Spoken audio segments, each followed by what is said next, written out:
it's super important. Before we close out the show, I think that we have to talk about it. How digital streaming platforms are doing their own type of payola. Like when it comes to playlists, if you guys haven't noticed, quite a lot of times, like for example, when Doja Cat dropped, like not this current album, but I saw it a lot more when she dropped her Pink album. All of a sudden, she was on top of all of these different playlists, on top of all of these, on the face of she was the face of playlist that she wasn't even in. Same thing that happened with Drake when he dropped the Scorpion album. All of a sudden, his face was all over Spotify, and he was the cover of playlists that his songs weren't even on. So, do you think that rather than just doing the radio thing, doing the tickets and the award shows, there's also something to be said about the digital streaming platforms?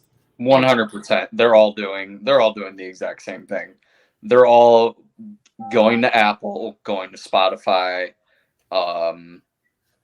whichever respective streaming platform that you have, Pandora, whatever it is. They're going to all these places and they're going to them and they're basically just being like, yo, we're dropping on this Friday. We want this playlist, this playlist, this playlist.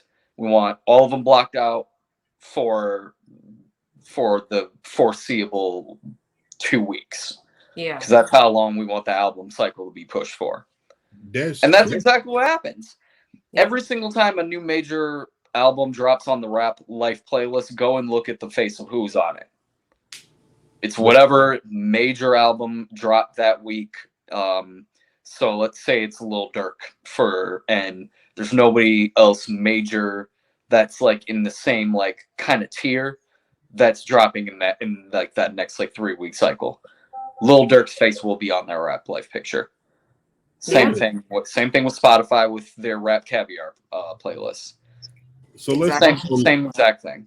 We got to do a whole nother section about the technology in music because right now, bots and AI and things like that aren't the music industry the digital platforms have no way of policing bots. And technically speaking, bots aren't illegal, and it's a manipulation because and I'm not paying for the streams. There is like you remember Shane, can you find that picture of the Dark Knight with when he had all of them screens on the wall, and he was listening to every device and he was like, no, you can't do this, Batman, and they have rooms like that to manipulate your stream. Yep. So dedicated server rooms. If I have a song and let's just say my server room can generate 5,000 streams a day, right? So if just my little setup can 5,000 a day for 30 days, now I've manipulated my streams on these platforms across the board to look like I'm reaching these people that I'm not. So now when I take that's exactly what I was talking about. Now when I take that same manipulation to an ad company and say, oh, what did you just say about listeners? $80 million listeners. Now I go to somebody and say, hey, I'm just starting out rapping, but I got 25,000 monthly listeners and I'm just on my way. Now I might not necessarily get the best deal, but I'm going to get something because I have 25,000. Now I get that money from what I got from the 25,000 listeners that I generated, invest that again. Now I'm able to generate 100,000 listeners a month.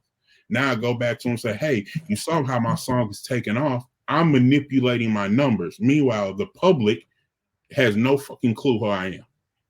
Got you. They don't. They're you. And you got a record deal out of it. And you like yeah. Who is this dude? Pay for your next project. Exactly. So it's a manipulation, and then they claim that manipulation. Oh, those are real people because the streams are real. It was like you just like he showed you that all of those screens on that movie, like those are actual devices. So I generated those numbers. I actually had those numbers are authentic. Those are real. They're verified.